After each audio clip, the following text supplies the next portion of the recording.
Hey guys, if you haven't heard about Anchor, it's the easiest way to make a podcast with everything you need all in one place.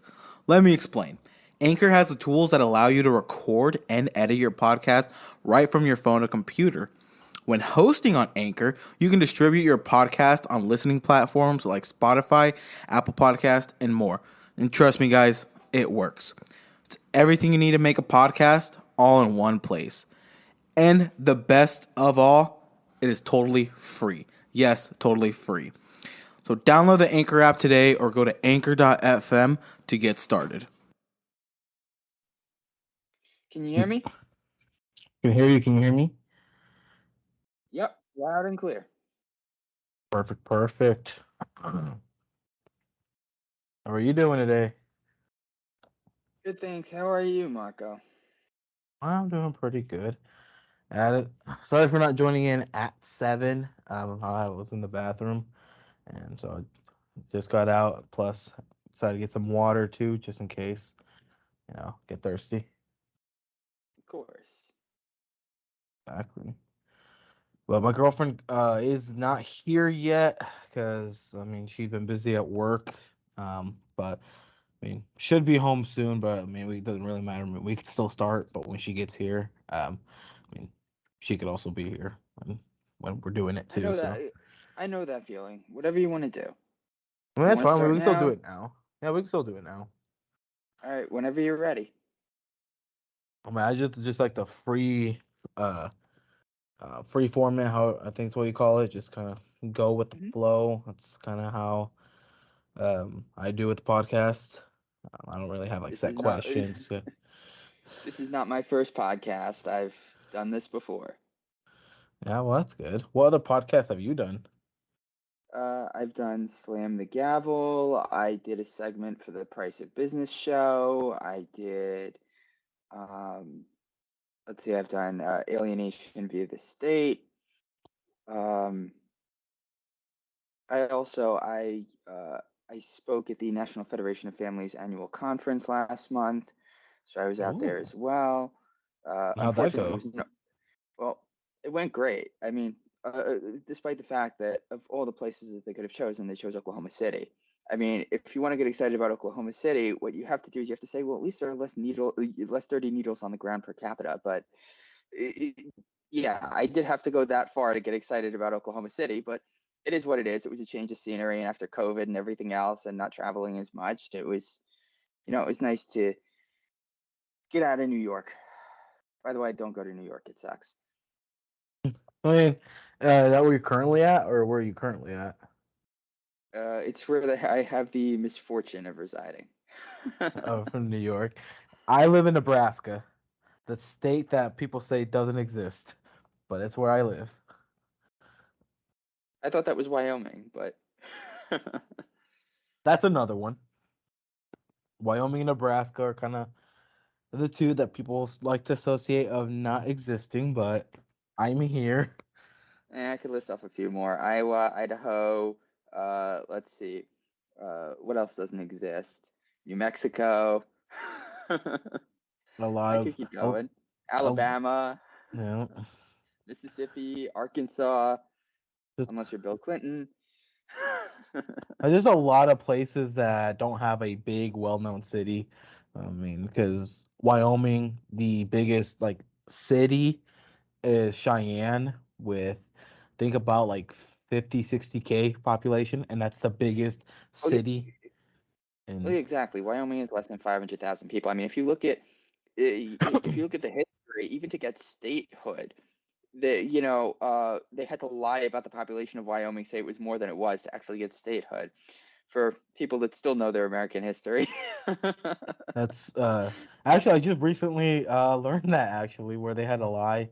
I think back then I think it was you had to have at least 55,000 or somewhere in the 50,000s to be known as a state to like register as a state, and I think they said they had like over 100K, I think, or something around that Yeah, nature, and yeah. I and mean, then they anyway, we're getting a little off track. We're here to talk about, you know, CPS and what I do as well. So let me actually get to that. So I'm a child welfare consultant and former child protective services investigator. Mm-hmm. Now, for those of your audience that may not be familiar, Child Protective Services now in Nebraska, I believe they are under the Department of Health and Human Services at the state level. They they're the government entity that is responsible for investigating all reports of child abuse and neglect. Now, investigating child abuse and neglect to protect children on its face is pretty virtuous. That's a good thing. Unfortunately, it gets a little more complicated from there Mm-hmm. because, first of all, it's the government that's actually doing these investigations. And have you ever had to go to the DMV to renew your driver's license or, take your driver's test or something? There's always Mm-hmm. a long line. There's always some sort of issue. There's always a whole bunch of paperwork that you have to do. You're in the wrong line. Uh, you know, Unfortunately, for a very virtuous thing like protecting children, being a government agency, it operates with the same contempt, the same politics, the same inefficiencies that agencies like the DMV and the IRS do too. Mm-hmm. The IRS is a cliche, the DMV people relate to more on a broader scale. But yeah, so what ends up happening is it's a good idea in theory, but in practice today, Child Protective Services is truly a mess. Now, I did these investigations in some of the highest crime neighborhoods in New York City Mm-hmm. for years. So I've seen it all. I've been threatened with murder. I've had hang up calls. I've been screamed at, yelled at. I was usually called every name under the sun a few times before lunch. So there's not much that surprises me. But while I was doing these investigations, I saw when the way abuse and neglect, for example, are defined, Mm-hmm. or how the government defines a good parent, how they define a good home, Mm-hmm. it is very ambiguous. It is not universal. So the definitions can vary from state to state. But even then, when they're so ambiguous, there's a lot of room to subjectively interpret things. And I saw in this, I first saw it in Reason magazine, but this made national news. There was a case in Pennsylvania that actually made national news Mm-hmm. recently, and the mother had kids who were 6, 8, and 10, I believe it was, years of age. And CPS substantiated a case against her, telling her that she can't leave her children alone if they're under the age of 13. And look, I grew up, my parents let me, hang out with my friends in the neighborhood unsupervised, before I was 13 years of age. And even then, most states, they don't give an age at which you can leave a child unsupervised for any period of time, even Mm-hmm. 5 minutes. And so sometimes it's something as simple as that. Now, granted, they were going around in the neighborhood and there was a caseworker that lived in the neighborhood and apparently didn't like it and made the call. But sometimes that is really all it takes to upend your family, upend your life. And there's really not much recourse that Mm-hmm. you have. Before, and if the court never, if this never goes to family court or juvenile court, for example, then a lawyer's not going to do much for you. And even if that's the case, you're looking at a retainer that's thousands of dollars. That's extraordinarily expensive. There are a lot of people that can't afford that. And I don't know if you've been to the grocery store lately, but the recession is making things look a lot more expensive. Yep. I used going to the grocery store used to be a ho hum kind of thing for me. And I'll tell you now, I grimace every time I go to the grocery store because then I have to pull out my credit card and It is just, what used to cost $30 now costs 70.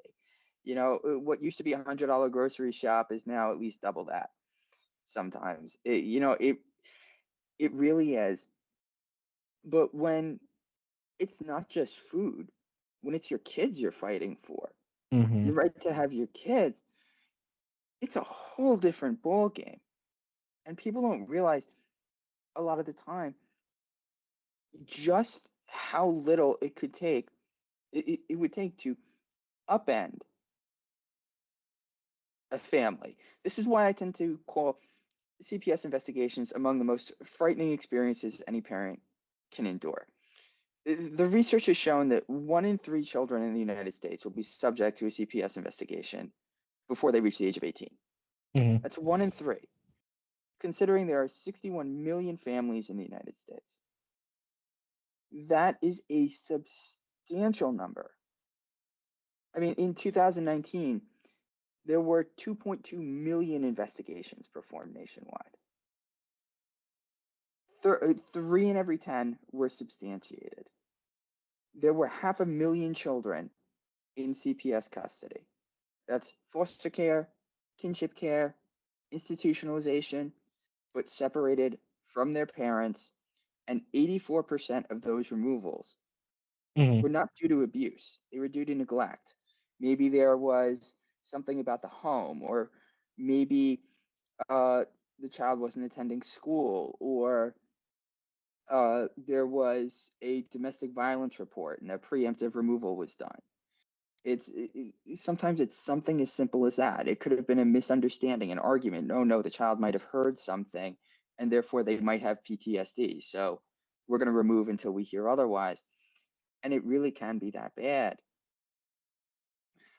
So after a while of having the government's resources behind me doing these investigations, Mm-hmm. it's you don't make 7 figures going into the social services fields. You just don't. Go to Wall Street if you want to, if you're really looking to make bank. You're Mm-hmm. not going to do it working in child welfare. So obviously, the only other reason to go and do something like this is, well, you actually want to help people. Well, if I couldn't see that I was helping families, and I wasn't making 7 figures, then you have to ask yourself, what am I doing there? And that's exactly what I ended up asking. And ultimately, it came down to what I call an impossible choice, which was I had 3 options. I could make the best of the situation I was in because I had found child welfare to be my calling. I could leave my calling forever, pivot, and find another industry Mm-hmm. because it's entirely controlled by the government and government contractors. There is no real private sector for child welfare anymore. And then, of course, there was the third option, which was create what I thought was needed. This was in early this year. We were finally starting to come out of the pandemic, and I said, you know what? I can do this better. Let's level the playing field. And I started a consulting firm, CPS Protect Consulting Services. Mm-hmm. And what I set out to do was actually help families prepare for and navigate CPS investigations. So let's say CPS shows up at your door. Well, what are you going to do? Should you let them in? Should you not? If they ask for a consent form for your child's medical records, should you sign it? Should you answer their questions? Should you not? Can you record? Can't you? What's your risk? If a case is substantiated against you, what are your options? These are questions people don't realize. And when you're so scared that you might lose your children or a case might be substantiated and there might be consequences, well, you're panicking and you're thinking, how can I impress the CPS investigator? And Mm-hmm. navigating that minefield without a clear head, which I've never met somebody who can do that very easily. You worry about your family. So during that, it's so easy to step on a landmine and end up in trouble. It is so easy to do. And so what we do is we can help actually with our child welfare consultants. They're all former CPS investigators. We can actually look at this from the perspective of CPS with our own experience and actually help you navigate it with the to minimize the amount of fear, disruption, and intrusion that these investigations cause, and the duration. Hmm. Sometimes working with us can be the difference between 18 months of involvement without us and less than 60 days with us. And that's a huge deal, especially because once you get yourself in a mess with child welfare, it is very difficult to dig yourself out. We also offer help preemptively. Let's say a neighbor gets investigated by CPS and it kind of spooks you because it looked a little bit shady the way things went down.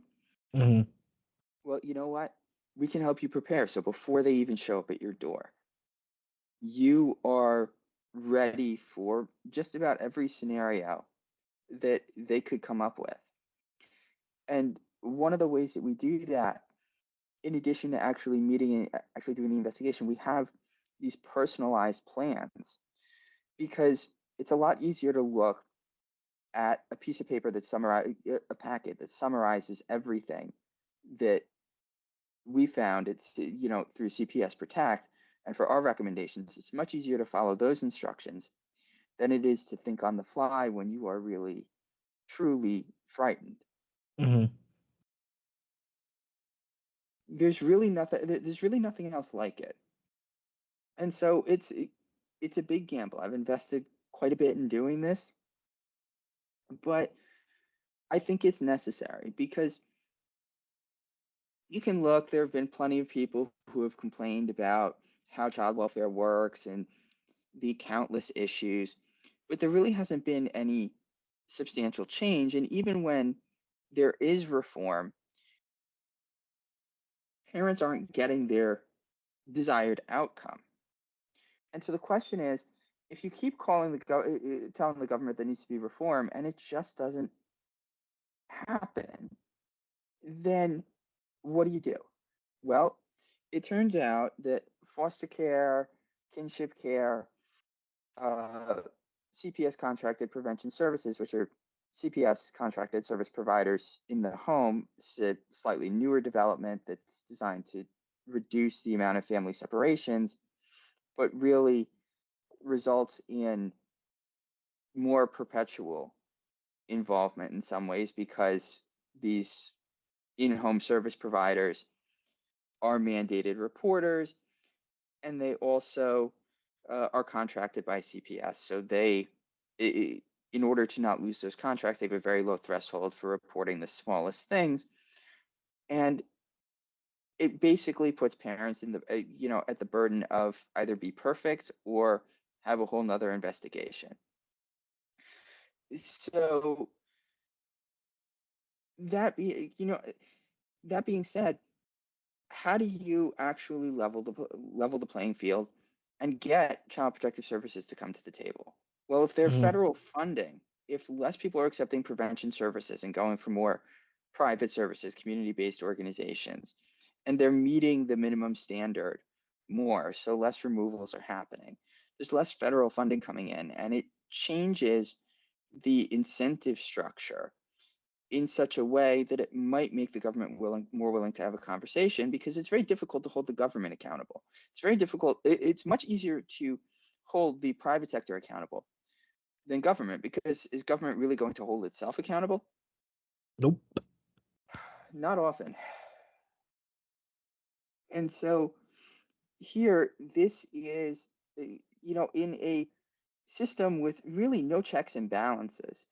This is my attempt at offering families a chance to level the playing field and possibly, granted, this isn't happening in a decade. This is something that with perfect timing could take 20 years to do, but Mhm. eventually bring federal child welfare officials to the table to actually talk about what should good child welfare reform look like. Because I can say, as a former CPS investigator, in a minority of my cases, I did meet some of the most evil people you could imagine. People who truly did unspeakable things to children. And Mhm. there is a need to protect them. But is that the majority of what CPS investigates? Not by a long shot. And the scope of what abuse and neglect are defined as now has just gotten so far out of control that it is it, parents can't be parents. My Mhm. parents weren't perfect. My mother used to say to me, you know, I'm doing my best with you. Um, I wish you came with an instruction manual, but you didn't. So I'm learning along the way. Mhm. And you know what? That's true. And that needs to be taken into account. But because the risk to a CPS worker's job if they act on the smallest issue that they see, uh, so if they remove, if they institute services or something, if they do that and they're wrong, that there really isn't anything going on, there's really no risk to them. They have qualified immunity for investigations and absolute immunity for testimony in court. So, but if they fail to, if they fail to recognize, if they miss a real case of child abuse or neglect, a severe one, and a child dies, guess what? They're in a heck of a lot of trouble.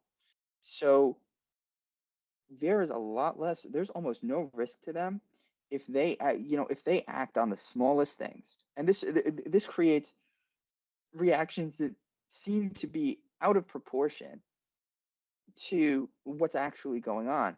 Because if they don't, they get in a lot more trouble. Unfortunately, for example, if the court gets involved, there's a backlog that can take a very long time. And if it gets to a certain threshold, depending on the state, usually somewhere between 12 and 18 months of a child in foster care or kinship care, then they may pursue a termination of parental rights. But if the Mhm. court is so backlogged that you can only actually get in there every maybe 4 months or so, or every 6 months, how do you actually gauge progress? And so you see families actually lose their children due to that issue alone. And that's something that actually hinders reunification. So if we can actually help families not only meet the standard but navigate things and preserve their rights as best as possible, then potentially we can avoid most of the worst case scenarios that currently exist. And it it's so hard when I see a family that comes to me in hindsight and says, I wish we could, I wish we'd come to you. I wish you existed way back when, or I wish I could have afforded it back then, because if I could have, maybe I wouldn't be going through this. Mhm. That because we're talking about children here, and we're talking about for parents, for most parents, parents that care about their children are their livelihoods. They mean almost everything to them, and so that is a loss that there's not much you can compare that to. Truly. So for me, for me this is a calling. Granted, starting CPS Protect was not easy, simply because I had a pension, I had a salary. Granted, it wasn't the biggest salary, but I Mhm. had I was living comfortably. But I had a pension, I had benefits, I before starting CPS Protect to avoid issues with the conflict of interest laws that apply to former government employees and current actually, um, I had to quit. So I basically left my safety net behind. Mm-hmm. I basically said,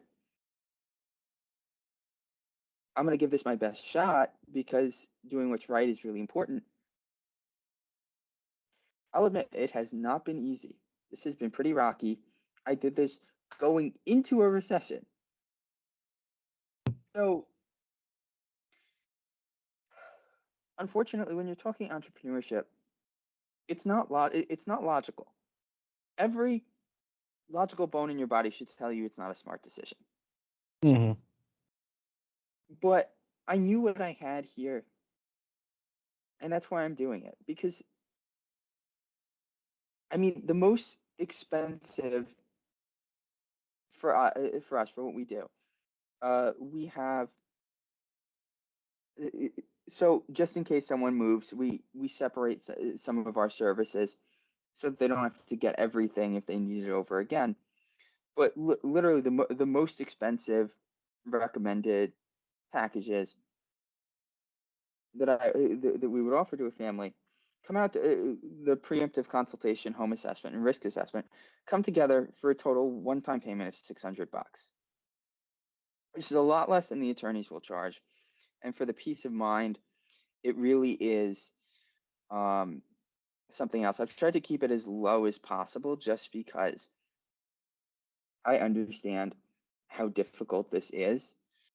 So based on the equipment that we actually need, because look, nowadays with cybersecurity, the last thing you want is uh, a cyber criminal to get in and obtain this taboo information and make it public. That's the last thing you want, and Mm-hmm. that's particularly expensive. You have operational costs. Um, you have sorry about that. No, you're good. Uh, yeah, yeah. So you have the software costs. You have the you know, you have the processing fees, you have, marketing costs that falls under client acquisition. You have the cost for regulations, like for us to even exist. Unfortunately, that costs money too. There's so much, but uh, I did everything I could to keep the prices as low as possible because I will tell you, I get such satisfaction from when I manage to help a family. There is no other rush like it. And it was what I was looking for when I went to work for my local child protective service and what I failed to find there. Mm-hmm. It is such a difference to be able to be, to pursue my calling and to be able to make that difference. And it sounds like when you're talking about your girlfriend, I listened to a couple of your episodes, and you mentioned in one, I think it was with a friend of yours who worked for FedEx, that she wanted to go into CPS work, and I truly understand why. It Mm-hmm. is, the opportunity to help families in crisis is really something special. Unfortunately, I can't say that CPS makes it easy to do that. And working in civil service, working for the government, it is a particularly difficult environment. You have to be willing to really make friends with the people, with your superiors, kiss up to Mm-hmm. them. Biggest mistake I made when I initially started working for CPS, I walked through the door in my office and I said, I'm not here to make friends, I'm here to do my job. I could not have gotten off, gotten off to a worse start than than saying those words. That is how it operates in these government offices, and it's not particularly healthy, and it's not focused on the on actually helping the families. It's focused on everybody keeping their jobs and making their minimum efforts. Mm-hmm. Those that actually have a lot of integrity and actually care don't really last long. The burnout rates are exceptionally high. And especially for the pay too, It's because truly unbelievable. since Yeah. CPS work is like one of the lowest paying jobs, and so having a lot of that stress and just everything you have to deal with, like how you said, that burnout comes out quickly. Oh yeah. Oh yeah. It's This is my girlfriend. when She it comes just to arrived. welcome. I mean, just being under cross examination is very stressful, and usually I would have very little prep time, especially if there was a removal. It would be, I remember one time I was in a child safety conference for 2 hours, a long one. All of a sudden, I hear I've got a new case, and I have to be in court in 15 minutes, and I have to read up on the case. I have to figure out what happened, and I'm about to be cross examined on this, and somehow I made it through. But there is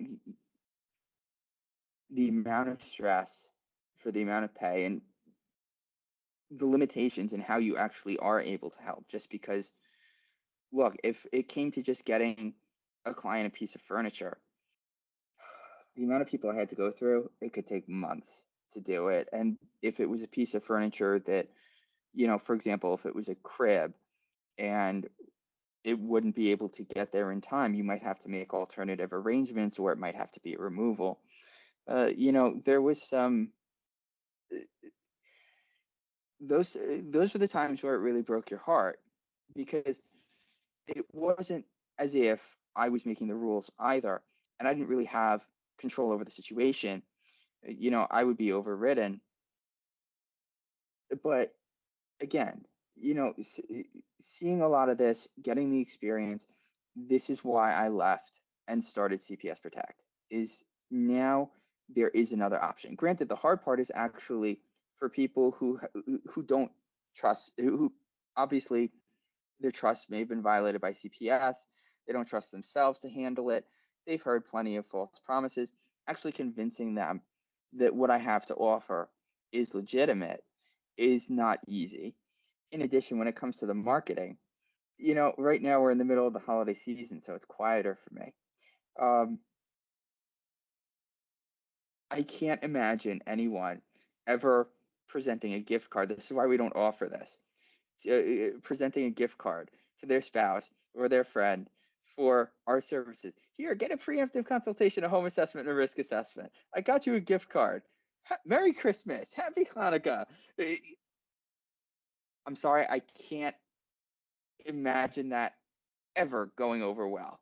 Mm. So I just don't offer that at all to save everybody. If look, if it were me and I offered that to my girlfriend, I get slapped in the face. So, and you know what?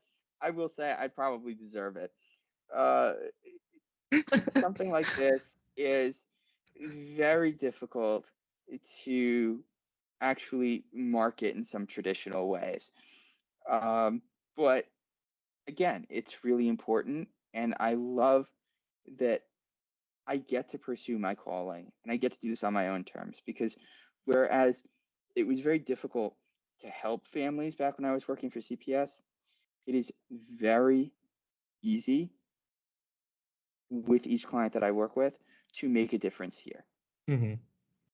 I mean, the hardest part is when I have a client who, a prospect who actually calls and says, Jay, I need you to help me, but I'm 9 months in, and we're, potentially in 3 months, they're looking to terminate parental rights, and I don't know what to do, and all this other stuff, and even when it's a minor case.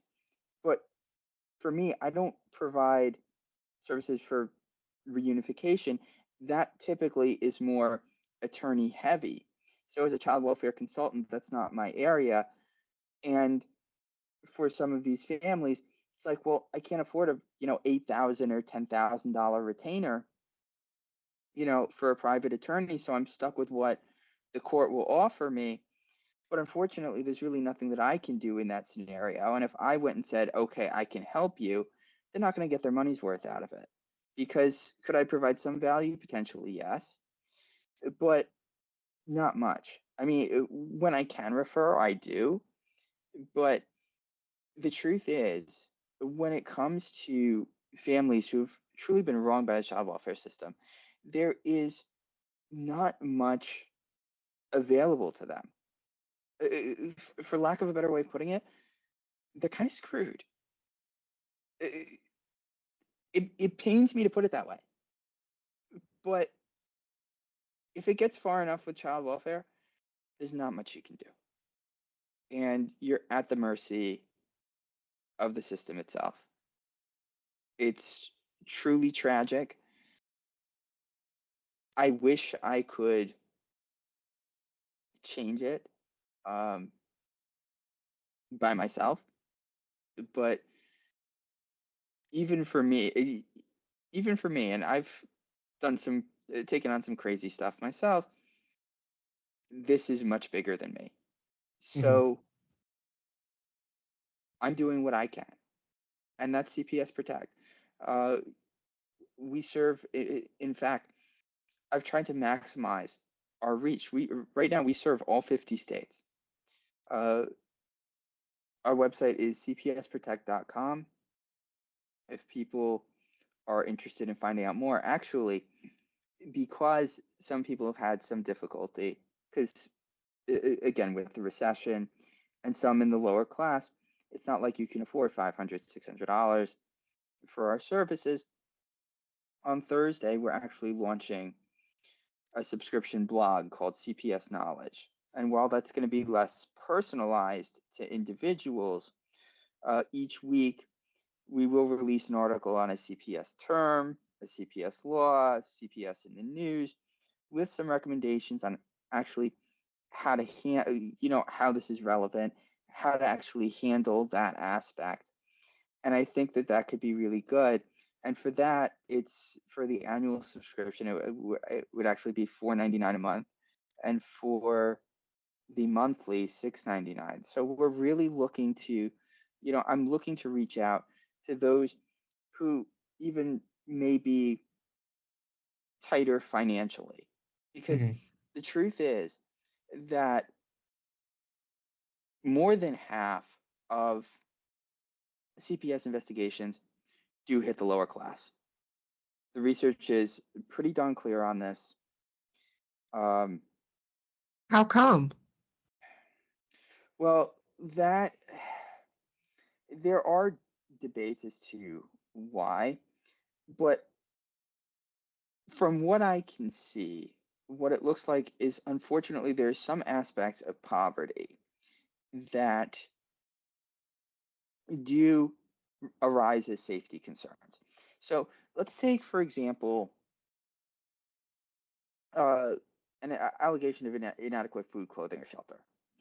So the minimum standard of care usually for nutrition, look, as long as your child's getting 3 meals a day and they're not starving to death and it's age appropriate, they're fine.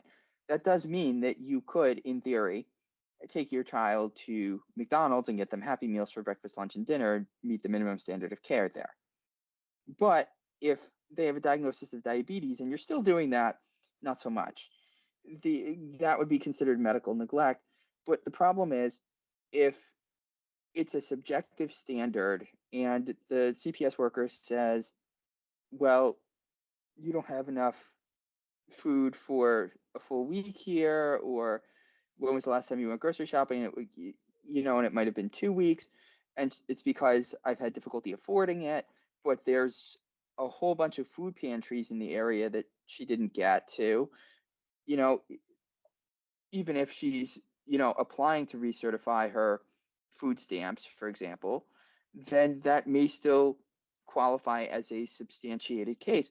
And so you see small things like that where unfortunately where it's borderline with the minimum standard of care and it's up for interpretation. There is no universal definition for abuse. There is no universal definition for neglect. And there is a lot left up to interpretation. And when that happens, especially we talked earlier about the incentive structure for taking action rather than not taking action, even on the smallest things. Unfortunately, this is what leads to, at least in my opinion, more involvement with the lower class. They also have less resources, so when there is a removal, the middle class is more likely to, either through loans or through networks or their own funding, are able to afford an attorney. You have someone who can only get an attorney appointed by the court who might have 80 some odd cases. Well, you're pretty much on your own, and that's not really a good circumstance. And that's unfortunately, that's really what it comes down to, is everything costs money. But at the same time, because I have been asked this, would giving people more money solve the problem? And the answer is, I don't think so. And I think that this is where where things get a little more complicated. Because if you take a look, now it may not be too politically correct to say this, but let's take a look at the Black community. So the Great Society programs back in the day, when they were before they were implemented in the Black community, two-parent homes represented about 80%. In the Black community, flip to today, you're looking at about 20%. Boys, especially in the African American community, that do not have a male father, that do not have a father figure. So even if they don't have a father in the home, like a father in the community, a father figure at school, a baseball coach, something, they are substantially less likely to move up and become more successful. They are substantially more likely to become involved in the criminal justice system. And they are substantially less likely to have strong, healthy relationships, particularly in the romantic department. Because there are certain things that the father does teach that they just don't, that the mother just doesn't model the same way. Like, for example, how to treat a woman. And so that is a factor. In addition, the outcomes for foster care are extraordinarily poor. So you see people who have had CPS involvement in the foster care system, they've been abused. The cycle has a higher risk of continuing. They also have a higher risk of incarceration. And a lower rate of success. Granted, there are some foster kids who go through the ringer and do become very successful. But when you look at the numbers, they are not the majority. And that's another issue in and of itself. So together, I think there are a lot of factors, and just throwing more money at the problem isn't going to solve it. This is truly a complicated thing, but it's one that I think needs more pragmatic conversations. There's a lot of talking about it. Like in New York, the feds are currently investigating them. New York City's agency, ACS, for racism, for actually going after, Black families more. And yes, Black families tend to have a higher rate of investigation, but they're not really asking why. And it doesn't look like there's going to be any change. It looks to be more performative than anything else. So if you're actually going to look to change the status quo, you actually have to ask why. And I'm not seeing that question asked. I think it's an important one. And if you say that it's because they don't know how to meet the minimum standard, there's certain race people don't know how to meet the minimum standard of care. They don't have access to the resources, and there's plenty around, I think that's insulting. Really, if you're gonna say that about a community's justification to throw more money at the problem, I think that's particularly insulting, and that in itself would be racist. So I do think that we need to have more pragmatic conversations and really look to address it in a more effective way, because what's going on here is not addressing it. And it's shameful to see that kind of just, I'm sorry, there's no other word for it, virtue signaling. That's really what it is. I don't expect anything to come of that investigation. I've heard promises time and again. I, I really have, and it's terrible. We need more people talking about it. That's why I'm on your podcast today. The Mhm. more people are talking about these situations, the more people that are doing things like me with CPS Protect, foundations like the Family Preservation Foundation, the activist law firm Children's Rights, uh, the more you have people actually trying to do the right thing, the better this is going to be. But in order for there to be this change, there's one thing that needs to happen more than anything else, and it's that people who don't actively have skin in the game, that aren't actively under a CPS investigation, need to start talking about it too. They need to be up in arms too, because unless you have that, the the story will never reach the critical mass that is needed to actually influence the change that is wanted. These stories get their 15 minutes of fame, and then they're out of the public eye until something happens. And this happens again and again and again. So I'm here doing my part, and I'm hoping to see in the coming years more people doing their part. We are seeing that wrongful CPS actions, and by wrongful, I don't mean illegal, because they may be by the book, but still questionable in terms of the actions taken. They What used to be locally exclusive stories are now making the national news, and it's happening more and more. And I'm really happy to see that.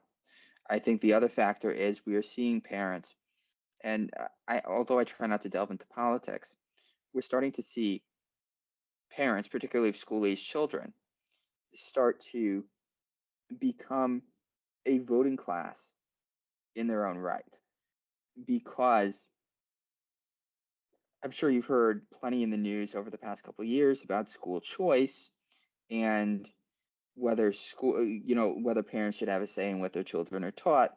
Now, I'm not taking a position, in favor of the school or in favor of the parents here, but what this has done is this has put forth a unique question, which is, are they your children or the government's children? Who gets to make the decisions? And that's the battle that's going on. That's going on right now. So we're seeing parents start to be more skeptical. And so I am interested to actually see where this goes. I think we are at a time coming out of the COVID pandemic where people are thinking more about their individual rights, particularly their negative rights. Now, when I say negative rights, I'm talking about uh, negative rights are rights that restrain the government from interfering in your autonomy. Positive rights are, to the contrary, are the government granting you something by removing from something else. So, for example, the right to housing. If you have to take somebody's land, or whether by eminent domain or otherwise, to provide some sort of free housing, that would be a positive right. if if housing were a right. Now, a negative right, for example, your parental rights against government interference to a point, that would be considered a negative right. The right to bear arms, the Second Amendment, whether you agree with it or not, prevents the government from interfering with your right to bear arms. The First Amendment, freedom of speech, expression, religion, it doesn't prevent, you hear about Twitter all the time now. Well, Twitter could interfere with speech legally because they weren't a government entity. The First Amendment only protects you against interference in your right to free speech from the government or public institutions. So here, this will be very interesting, especially when it comes to school choice, how that plays out in the child welfare scene.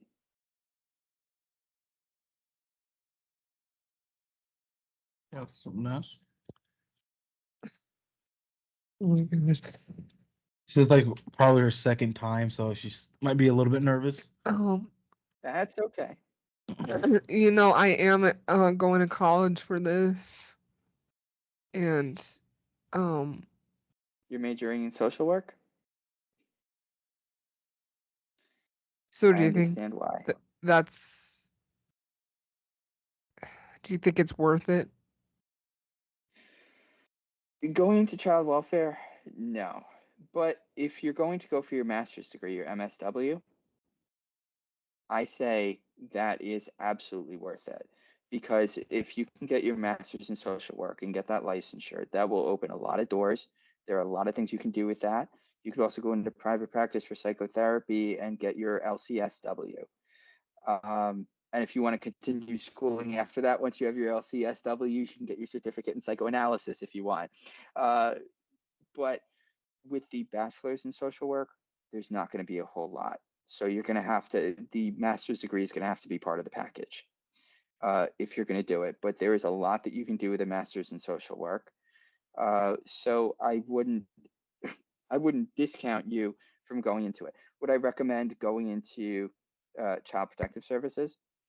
For 99% of people, I would say no. And that would include my recommendation to you just because of it is truly dangerous. It is a lot of work for the money. The stress is exceptionally high. And civil service, working for the government, is cutthroat to begin with. If There's a you're lot of looking for a restrictions. place, if you're looking for a place where you think that where you're going to get the fulfillment that you're looking for, that you're experiencing in college when you're thinking about helping people, the government is the wrong place to do it. But that doesn't mean that social work is a bad field or that there is no room for you. I think there certainly is. And another thing to note is human services are going to be the most difficult to replace with artificial intelligence. So they are going to be among the most resistant jobs to replacement with AI. So if you're looking for something that is not going to be obsolete in the next 10 years, social work is not a bad way to go, but go for the master's degree. You don't think that like if I got with a certain company that I could move my way up, that it would be worth that? Like, do you think I would be able to With that, make more money if I stuck with a certain company and moved up? well, you could, but not with a bachelor's in social work, because in the social work field, they take they take the they take the credentialing more seriously than they would, for example, in cybersecurity or in finance, as long as you are, you know, as or in marketing, for example. There's plenty that you can do without a degree, but the credentialing in social work is a lot more important. It is a lot more government heavy. So it is harder to move up because they will ask for that degree and that license when it comes to to a lot of social work jobs. It's not that hard work doesn't, it doesn't reward you. It's that sometimes in certain industries, there are roadblocks, or they do rely more on licensure than others. Medicine, law, uh, social work, and mental health tend to fall into those categories a lot more than just about anywhere else. So the Even master's degree after is really COVID? that's correct. Hmm. And remember that a lot of people are getting master's degrees, but when licensure is a factor, this is always going to be an issue. And social work is just one of those fields. You're not really going to do much with the bachelor's degree if you want to actually be in the social work field. Look at me. I have my bachelor's degree in psychology. For health reasons, I was stopped short of going for my PhD, but I did, I made the most of it, and I left and started my own firm, my own consulting firm, helping families prepare for and navigate child protective services investigations. And this is something where there was complete uncharted territory. There's no licensure. Nobody else is doing this. I'm creating something out of nothing. What's established in the social work field usually depends heavily on licensure. So with a BSW, could you get a case manager position doing something? Yes. But if you're looking for more than that, if you're really looking to move up, then the bachelor's degree is just not going to be enough. And why do you think the pay is so low when it comes to social work? Obviously, needing to have all the the degree and everything. Why is it so low? Well, that comes down to, unfortunately, what is the value of the service you're providing?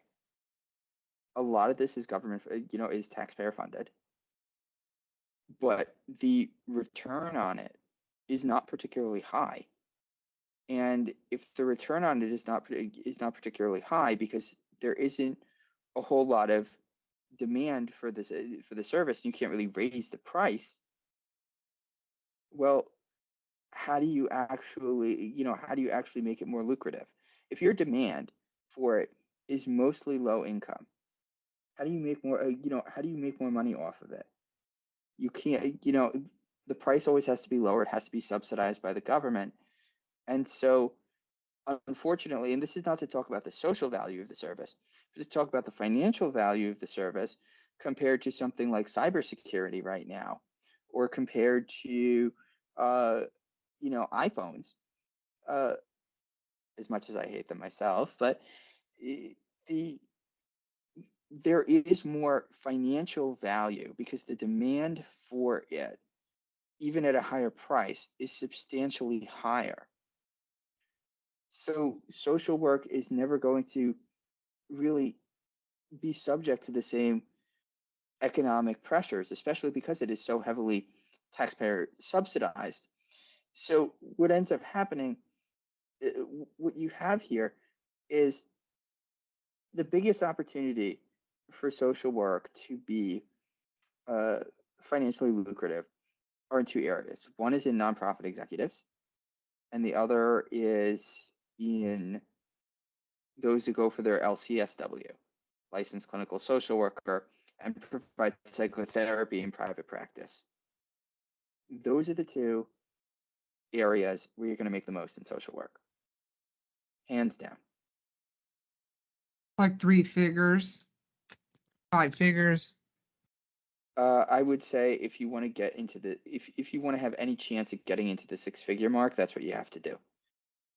You're either a nonprofit executive or you are very successful in private practice if you want to get to the six-figure mark. Because I feel like it's not really about the money for me. I feel like it's like I just want to help kids. Like the heart she has. She has big heart.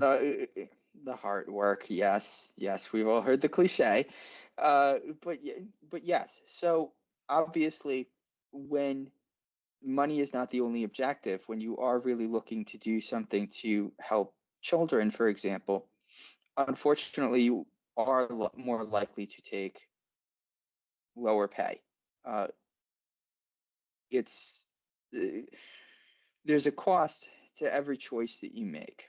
And if helping children is really important, if that's what your calling is, then unfortunately your pay is not going to be as high as if you decided to be a stockbroker. Now, do you want to be a stockbroker? Okay, then you're going to have to make a sacrifice in the financial area. You just are. Which is okay with me. That's okay. That's okay. Look, I made the same sacrifice. I did. So there's nothing wrong with making that decision. You just have to be okay with the decision that you're making.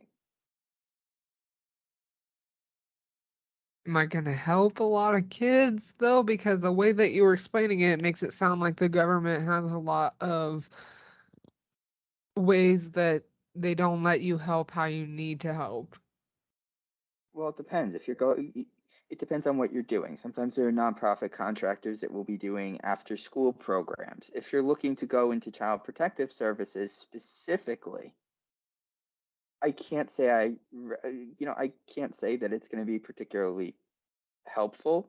It is very difficult to cut through all the red tape, and especially if you are not good at kissing up to your employer, it is very difficult to do. There is that kind of culture working in government.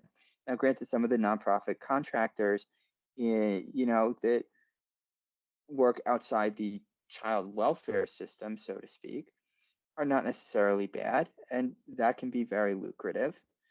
But the truth is, when it comes to social services, the best paying employer is always going to be the government. And you have to be willing to deal with all that entails if you want to go after that. It depends on, again, what type of salary you're looking for, you know, to keep your quality of life. What is the minimum that you would need? Are you willing to move? Because different jurisdictions may pay more, some may pay less, some may have a higher cost of living, some may have a lower cost of living. So there's a lot when it comes to that. We do need good people like you who actually want to help, because there are a lot of people that, let's be real, they just don't. So I would never want to discourage you from trying to do the right thing. I think we need more people that actually want to do that. And I commend you for going in with those intentions. But you do have to think about you too, because here's another cliche: you can't help anyone else if you can't help yourself first. You need to help yourself first, because if you're not available, if you're not safe, if you're not um, you know if you're not well fed, if you don't have a roof over your head, if you don't, if you're not healthy, if you're not mentally in the right frame of mind, how can you help others? You need to In take my care of you. classes, they stress self-care hard. Yes, and as they should. Still, when you get out into the workforce, they'll also stress it. And by stress it, I mean they'll say it. They won't actually, they will give you, uh, work to the contrary, but they will say that self-care is important. I remember when I was uh, working in CPS, and this came up several times in some zone-wide meetings that we had. They would ask us how we handled, with everything that was so high stress. With me, having, from the hang-up calls to the death threats to the, you know, being called every name in the book, yelled at, screamed at. So often, I I had said, this question would occasionally come up: how do you disconnect when you go on vacation? And I would say the answer is I don't really, because there's such an emotional investment that is made when you're doing the so-called heart work that although I didn't actually answer any calls or do any work, I would check my email at least once a day. Occasionally, I responded to an email. But this was so when I got back to my desk, I didn't have a bunch of dumpster fires waiting for me. I knew what I was up against. And that alone allowed me to find balance. And I always got flack for that. I always got flack for that. People attacked me for even making that recommendation, saying, no, you need to disconnect. You can't do that. You want to know how to survive? You can't just say, well, when you're dealing with very vulnerable families, and this is also emotionally charged, you can't just drop it and be fine when you go away. That's not how it works. And ironically, that was the expectation. But unfortunately, when you say the quiet part out loud that you can't have it all, you can't have your cake and eat it too, people get upset.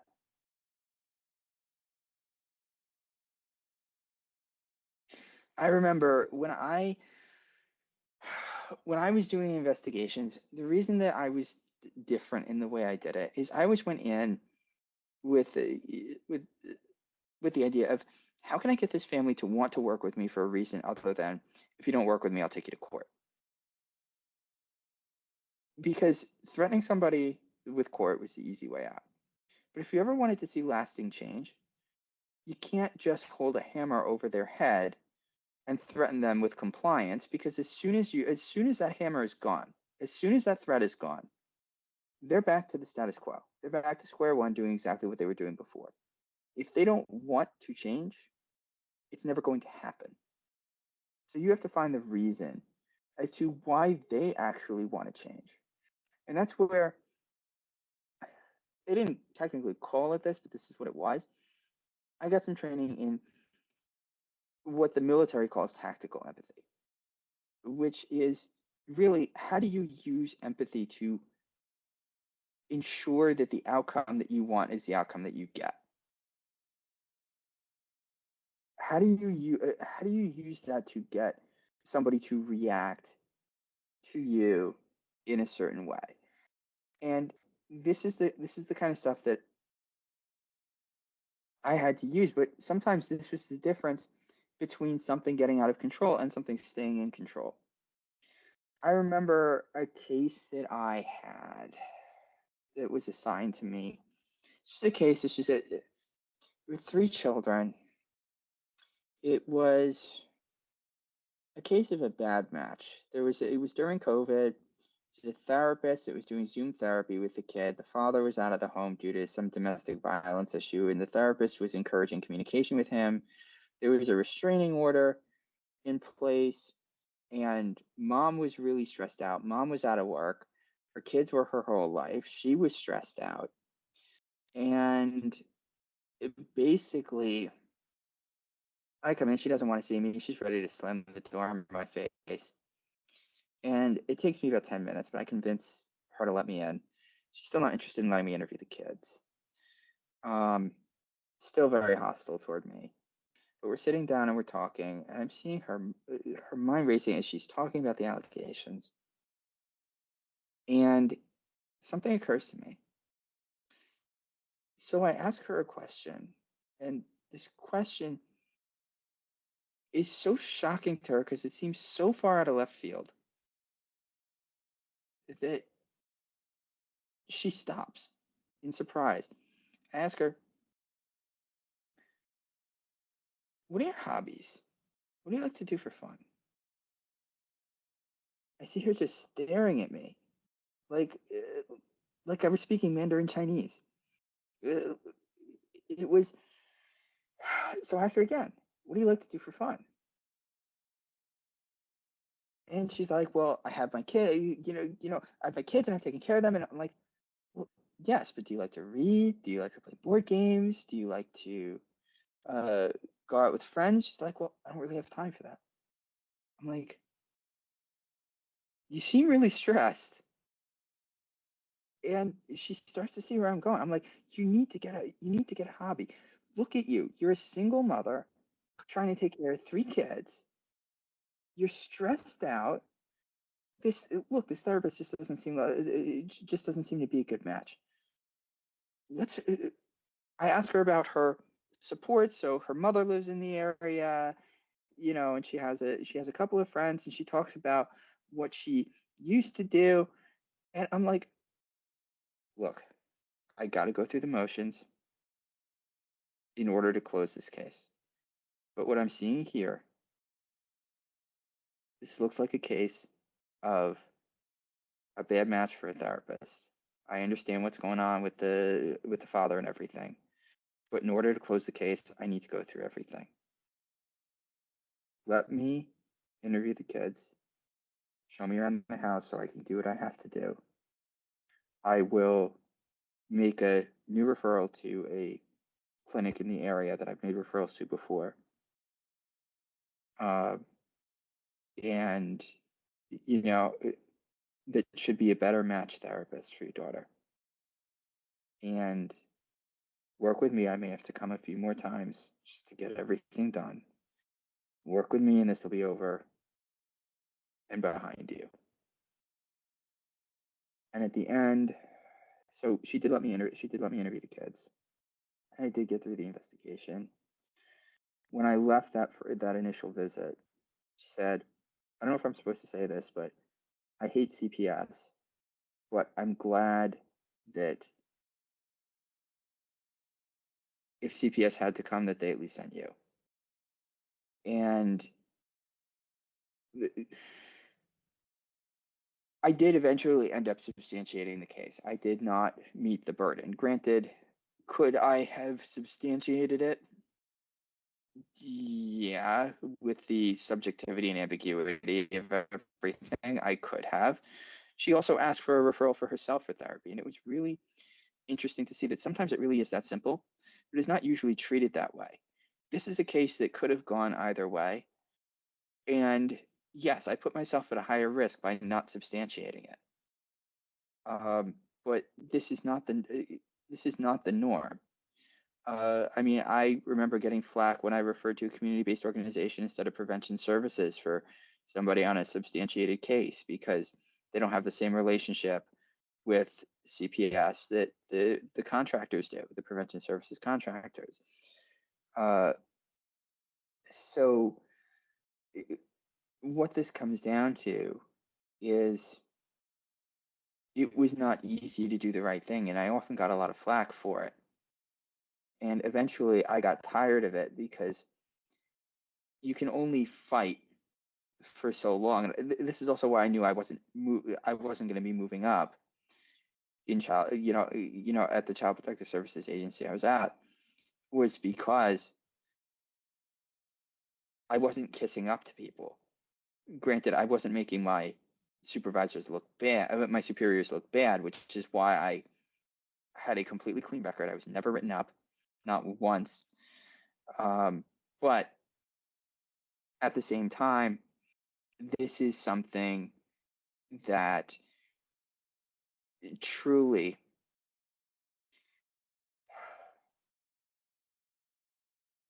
if you want to do the right thing, you're going to have to fight even more under much higher stress, and it's not something most people can sustain. I am someone who can take quite a beating and still get up and be fine after that. Most people who are that emotionally invested cannot. Either they have to rationalize what they're doing, and at that point they lose sight.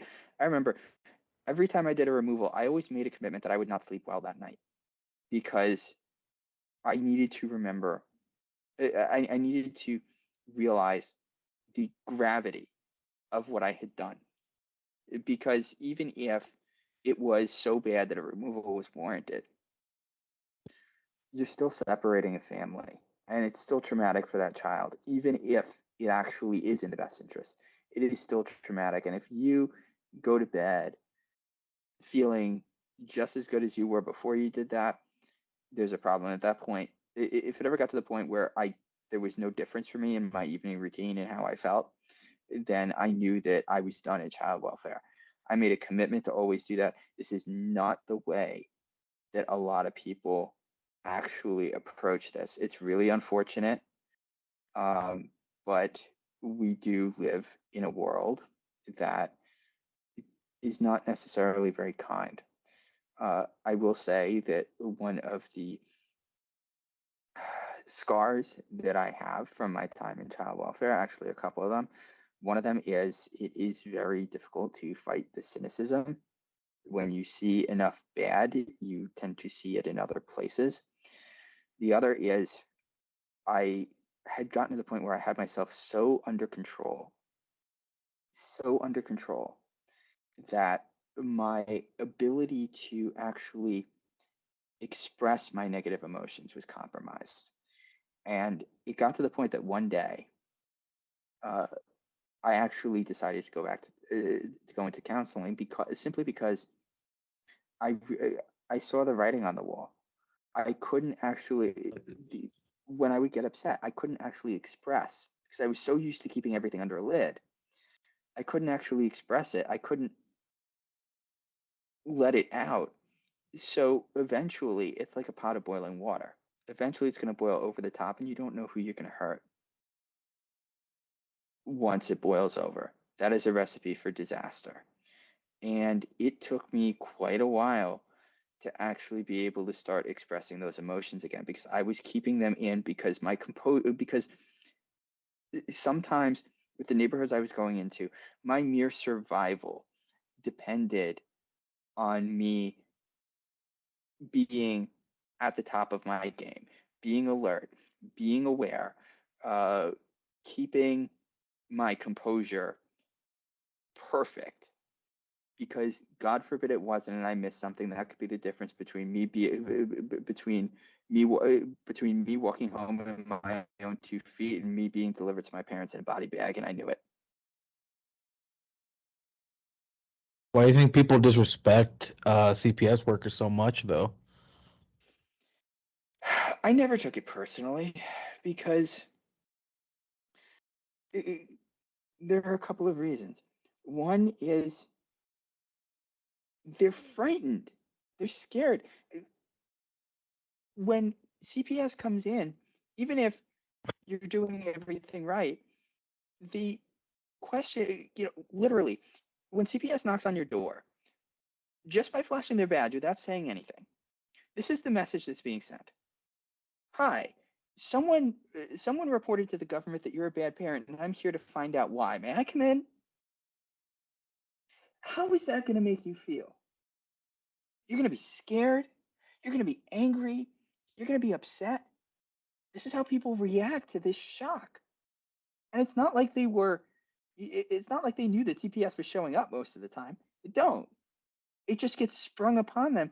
And if you expect that somebody is going to react and say, "Hi, can I get you a glass of water? Please come in. It's so good to see you. There's nothing wrong here. Let's just get this over with."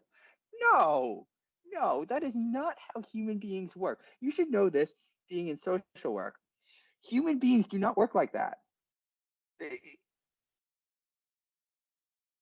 When you are in that kind of situation, you are not going to react pleasantly. This is not tea time at the Barrington Country Club. This is CPS showing up and saying that you might be a bad parent, and I'm here to find out if that's the case, and if so, I could rip your family apart. You're not gonna offer them tea. This is not how it works. So of course, with that amount of stress and that amount of fear and that amount of shock, the idea that anybody is going to handle that well is silly. So I never took that personally. I mean, granted, there were some people who were repeat criminals who just didn't want me here and saw the easiest way for me to go away was to threaten me with murder or, flash a weapon or, call my phone and hang up repeatedly at like 1 o'clock in the morning, 7 times, and do it a few nights in a row. This kind of thing did happen, and there were times where there was a real risk to my life. Granted, again, I worked in very high crime neighborhoods in New York City. So this is not necessarily the experience of someone working in the suburbs or someone working in a more rural environment. Granted, it can happen, but we also have to take things into context.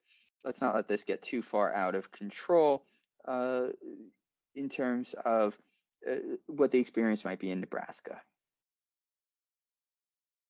How do you think is the best way to protect yourself when you do have to go investigate someone, like investigate a parent or something, I will especially in a very say, high crime rate neighborhood? yeah, there were two things that I did that protected me more than anything else. One was make it look like you belong there. Make it look like you know where you're going. If you're looking at your phone, looking at Google Maps, okay, people are already going to spot, okay, if you look like a CPS worker, you've got your bag, you've got your black book or whatever, people are immediately gonna see something. But if you look like you don't know where you're going, you are a prime robbery target. The second is I trust my gut. If there is something that doesn't look right when I get to a home, doesn't feel right, I am not going to go in that home. Granted, I was very careful. I always took stock of all the exits. I always made sure there was a clear path between me and a reasonable exit that I could get to. Because if there was somebody behind me, cornering me in between me and the door, that was going to be a problem. Because if things went sour, I would have no escape route. I was very careful with all that. If you're not hyper vigilant about this kind of stuff, and you talk to anybody in law enforcement, they'll tell you the same thing. It can be a split second decision that you let somebody go behind you, that you spot something before you go into a home that makes you uneasy, and you go in there. That could be the difference between you walking home on your own and you going home in a body bag. Granted, a lot of the people that I investigated was run-of-the-mill stuff. Was I really in danger there? No. But in the neighborhoods where there were shootings every single day, yes, there was some degree of real danger there. There are plenty of people who live in high crime neighborhoods who are not criminals and trying to do the right thing.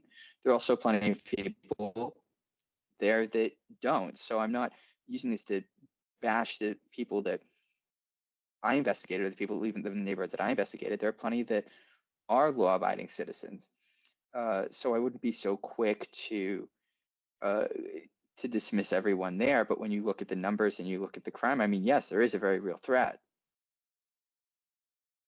Did they teach you before that, or did you just have to go into that and learn it on your own? I had to learn it on my own. I mean, granted, if we really felt that there was a concern, we could take a co-assist, we could take a colleague with us. But when you're so short-staffed to begin with, usually you'd be hard-pressed to find someone to go with you. So this was something I had to learn on my own, and I consider myself lucky that I'm still around. And what do you think would be the best way, especially for her being a woman? Obviously, she probably has a higher chance of, let's say, when it comes to, a father probably trying to hit up on her or something. What do you think would be the best way for her to approach uh, just cases that way? Like when she has to approach homes, i.e., in also very high crime rate neighborhoods. Trust your gut. If something doesn't feel right, don't go in. It may be your job. Deal with it with your supervisor later.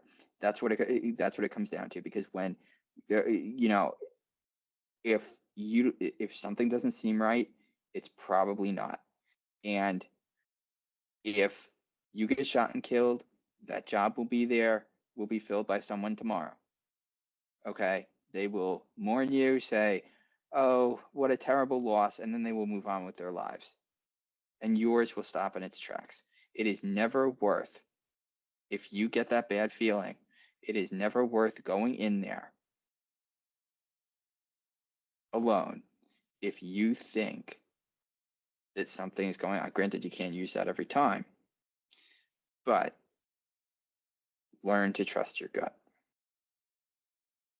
Was there ever a time that you said, no, I'm not going in?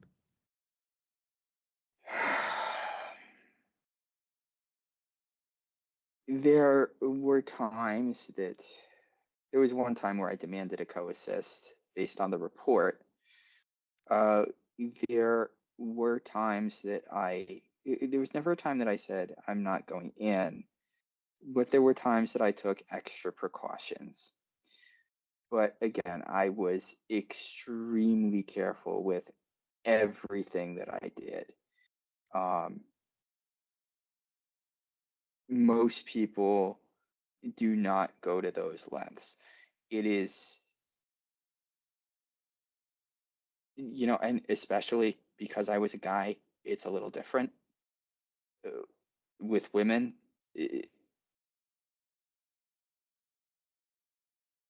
there's no way around it. There's always going to be a higher risk. Um, it is one of the things that just comes with being a woman. There are some good things that come with that, and there's some things that are not so good. And the the reasons why women are more in danger here today, or that's a whole nother conversation for another time. But um, unfortunately, this is the reality. Um, Granted, child protective services and social work in general are female dominated. I was not in the majority as a male CPS worker, not by a long shot, but it but it is still more dangerous for women. Granted, look, as I said, with everything that I went through, everything that I saw in working for CPS, I left, and I think it's the best decision that I ever made, truly. Um, it was not going to be the right place for me long term. I got the experience to do something potentially transformative. CPS Protect Consulting Services is literally my baby. It is the, it is my chance to make the difference that I set out to make working for CPS, but that I could not do working for CPS. Actually helping families, because sometimes the concern really is that simple. And sometimes if a family knows in advance how to deal with CPS, then they don't have to go through all the other stuff. And it doesn't mean that CPS doing its job won't still catch the major offenders, but we need to level the playing field here because too many families are getting destroyed on the smallest stuff. And that's not what most people who go into social work set out to do. Granted, there are a lot of smoke and mirrors, so it can be very difficult to dissect how a lot of this works. Let me give you an example. You hear a lot of people say that child welfare, is child trafficking. They make money off children. You hear this.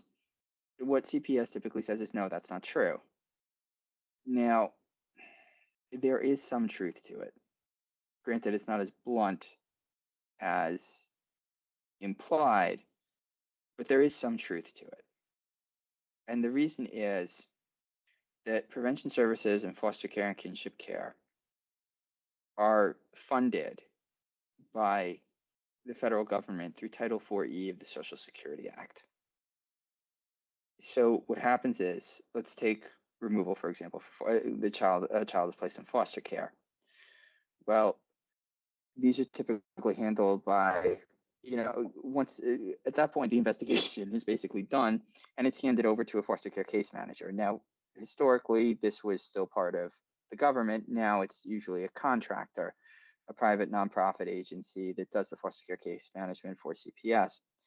And so CPS pays them, they submit some paperwork to the federal government, and the federal government reimburses Child Protective Services for that.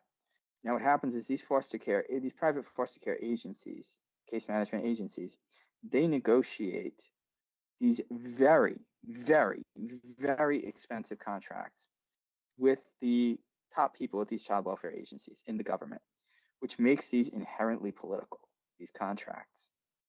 And in order to fund those contracts, they need the funding from Title 4E from the federal government.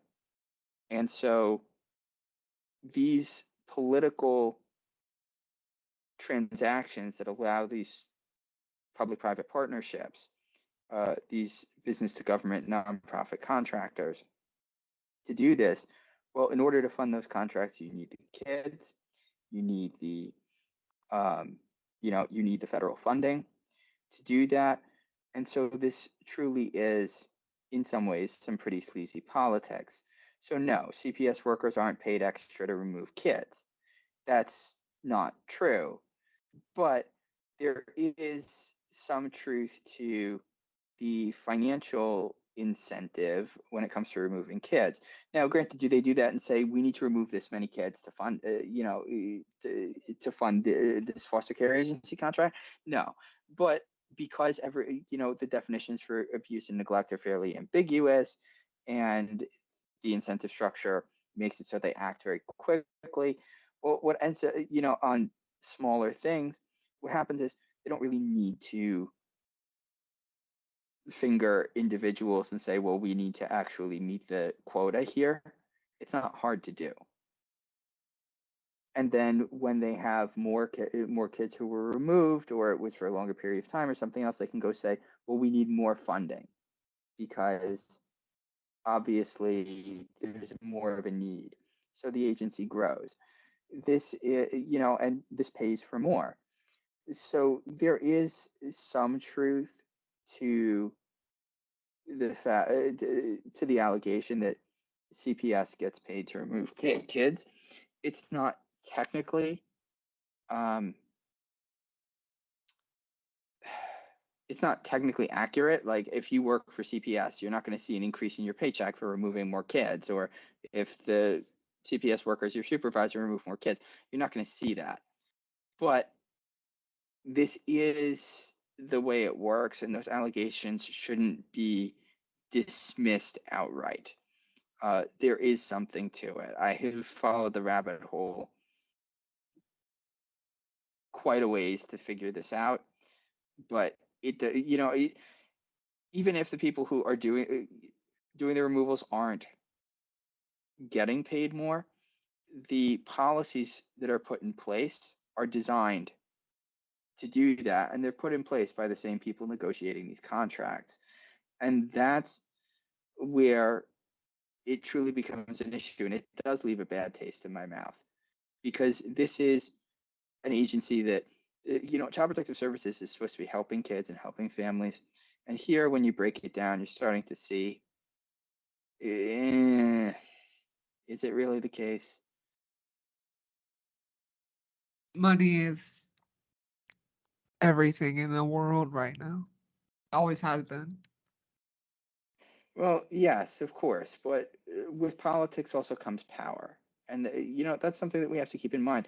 If you look back at the old, before the government took over Child Protective Services, because originally these were done by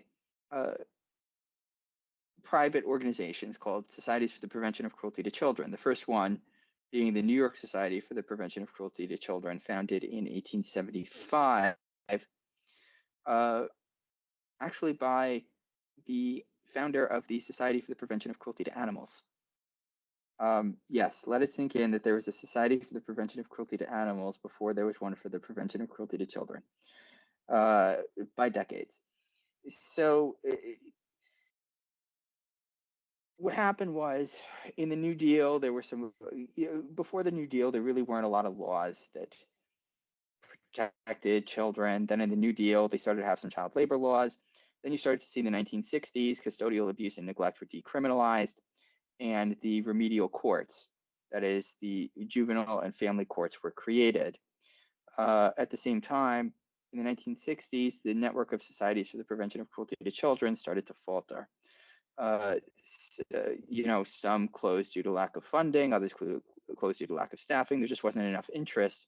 And so between the 1960s and the 1980s, slowly this died off and the government started picking up the mantle.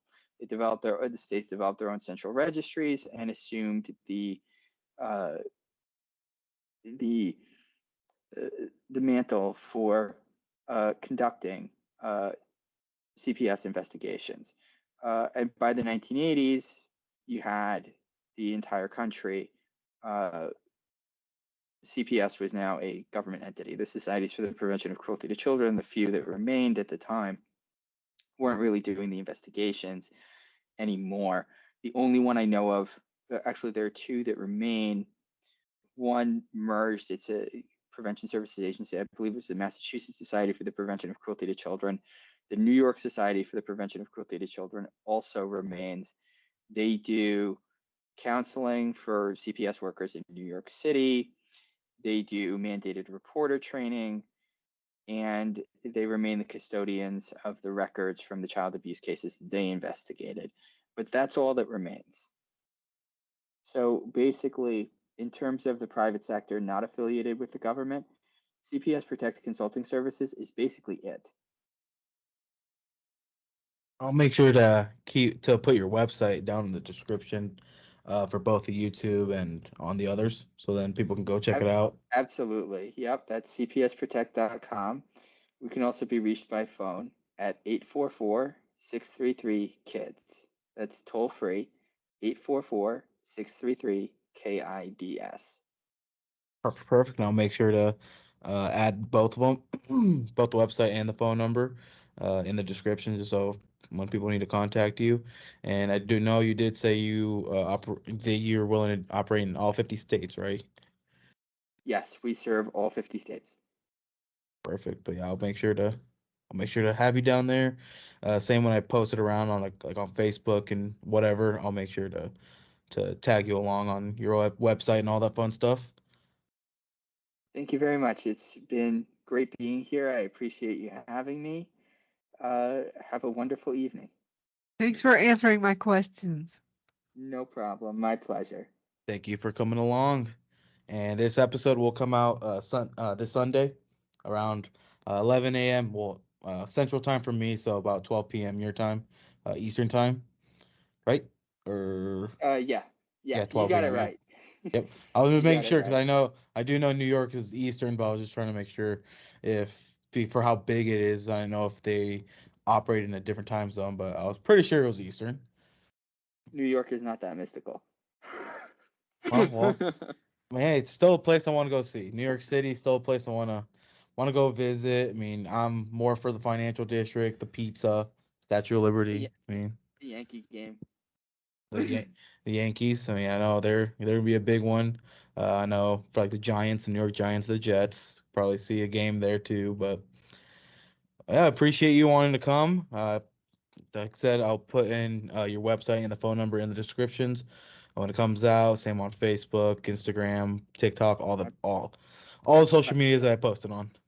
My pleasure. If there's anything else I can do, you have any questions, anything else, you have my email, you have my contact info.